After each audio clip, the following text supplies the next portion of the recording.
గుడివాడకు పలు నూతన రైళ్లు వచ్చేలా ప్రయత్నిస్తానని కేంద్ర ఉక్కు భారీ పరిశ్రమల శాఖల సహాయ మంత్రి భూపతిరాజు శ్రీనివాస్ వర్మ పేర్కొన్నారు. నరసాపురం నుంచి చెన్నై సెంట్రల్ కు వెళ్లే వందే భారత్ ఎక్స్ప్రెస్ ట్రైన్ ను నరసాపురంలో ప్రారంభించి నరసాపురం గుడివాడ ఎమ్మెల్యేలు బొమ్మడి నాయకర్, వెనిగండ్ల రాముతో పాటు పలువురు నేతలతో కలిసి అదే ట్రైన్లో గుడివాడ వెళ్లిన కేంద్ర మంత్రి శ్రీనివాస్ వర్మ రైల్వే స్టేషన్లో భారీగా చేరిన ప్రజలను ఉద్దేశించి మాట్లాడారు.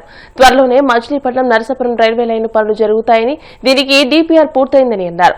మచిలీపట్నం నుంచి నాగపట్నం వరకు రైలు కూడా ప్రజల అవసరార్థం ఏర్పాటు చేయడానికి శక్తి వంచన లేకుండా ప్రయత్నిస్తానని అన్నారు. త్వరలోనే నరసాపురం నుంచి గుడివాడ మీదుగా వారణాసికి నూతన రైలు వేసేలా చర్యలు తీసుకుంటామని అన్నారు. సంక్రాంతికి ఇంకా 40 రోజుల సమయం ఉండగానే ఇవాళ పండుగ వాతావరణం గుడివాడలో, భీమవరంలో, పాలకొల్లులో, నరసాపురం.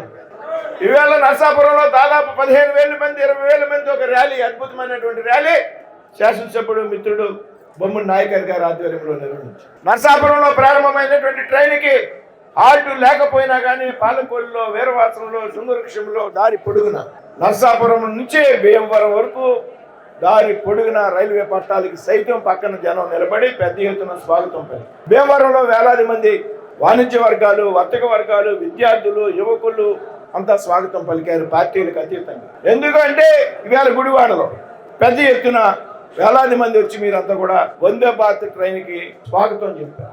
అంటే దీన్ని బట్టి ఏ విధంగా మనం వందే భారత్కి కనెక్ట్ అయ్యాము. దేశంలోనే అత్యంత వేగవంతంగా నడిచేటువంటి రైలు ఇవాళ మన ఊరు వచ్చింది అనేటువంటి ఒక ఆనందంతో ఇవాళ మనంతా కూడా మీకు విజయవాడ దగ్గర, విజయవాడ నుంచి చాలా ఎక్స్ప్రెస్ ట్రైన్లు, అన్ని ఫాస్ట్ ట్రైన్స్ ఉంటాయి, కానీ గుడివాడ మీదకి వెళ్ళేటువంటి ఫాస్ట్ ట్రైన్ ఏం లేదు. భీమవరం అంటే మా చాలా దూరం, నరసాపురం ఇంకా దూరం. స్పీడ్ ట్రైన్స్ కి అవకాశం లేదు. ఏదైతే వందే భారత్ నరేంద్ర మోడీ గారు ప్రారంభించినటువంటి ఆలోచన విధానం అంటే ఇవాళ భారతదేశంలో city to city Vande Bharat connection ఉంది. వందే భారత్ కాన్సెప్ట్ ఏంటంటే ఉదయం ఎక్కడి నుంచి బయలుదేరిందో రాత్రికి తిరిగి అక్కడికి చేరుకోవాలి.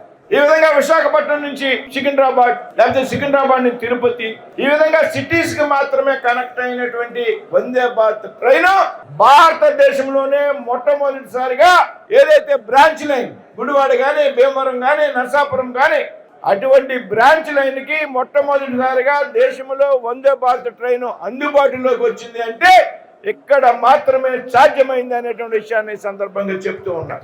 ఈ విధంగా స్వాగతం పలికి మీ అందరినీ కూడా అభినందిస్తూ ఈ వందే భారత్ ట్రైన్ తో ఎన్ని ఉపయోగాలు ఉన్నాయనేటువంటి విషయాలు. వేళ వందే భారత్ ట్రైన్ వేగవంతమైనటువంటి ట్రైన్ అని మాత్రమే కాదు, ఎక్కడైతే రైల్వే కనెక్టివిటీ బాగుంటుందో, ఎక్కడ కనెక్టివిటీ బాగుంటుందో అక్కడ ఆ ప్రాంతం వేగంగా అభివృద్ధి చెందుతుంది. విద్యార్థులకి సౌకర్యంగా ఉంటుంది, వర్తక వాణిజ్య వర్గాలకు సౌకర్యంగా ఉంటుంది. ఇవాళ నరసాపురంలో 2 గంటల 50 నిమిషాలకు బయలుదేరినటువంటి భారత్ ట్రైన్ రాత్రి 11:45 చెన్నై చేరుతుంది. ఒక చెన్నై మాత్రమే కాదు, ఈ ట్రైన్ ద్వారా కూడా అనేక ప్రాంతాలకు మన కనెక్టివిటీ పెరిగింది.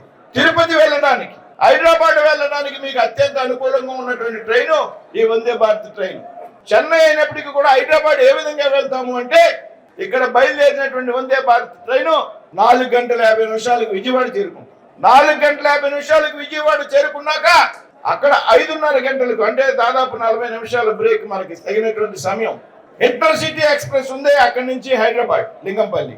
రాత్రి 10 గంటల 10 నిమిషాలకి మన హైదరాబాద్ లో ఉంటాం. దాదాపు ఇక్కడి నుంచి ఒక 5:30 గంటల సమయంలో 6 గంటల సమయంలో హైదరాబాద్ లో మన ఇంట్లో ఉంటాం. చెన్నై మాత్రమే కాదు, అదేవిధంగా ఒకవేళ ఇంటర్ సిటీ కనుక మనం వెళ్ళకపోతే ఇంకొక గంట తర్వాత విశాఖపట్నం నుంచి సికింద్రాబాద్ వెళ్ళేటువంటి వందే భారత్ అందుబాటులో ఉంటుంది విజయవాడలో. ఆ ట్రైన్ ద్వారా రాత్రి 11 గంటలకి హైదరాబాద్ చేరుకుంటాం. రేణిగుంటలో దిగితే తిరుపతి చేరుకుంటాం. అంటే ఈ వందే భారత్ ట్రైన్ వల్ల ఎంత కనెక్టివిటీ ఈ ప్రాంతానికి పెరిగింది అనే దానికి మీ అందరికీ కూడా విషయాలు చెప్తాం.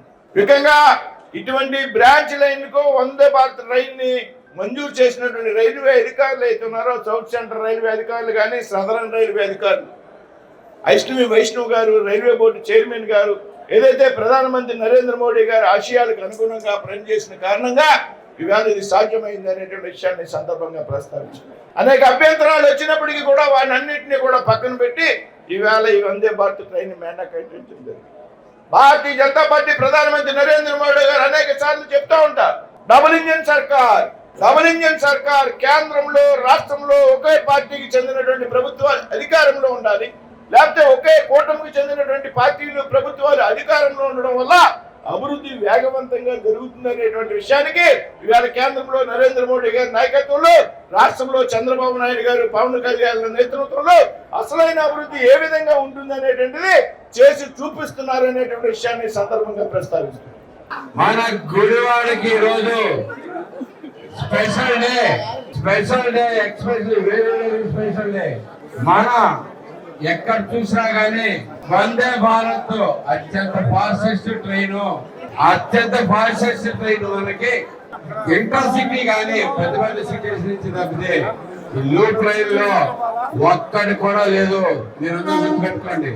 అలాంటి దాన్ని సుసాధ్యం చేశారు మన సెంట్రల్ మినిస్టర్ శ్రీనివాస్ వర్మ గారు.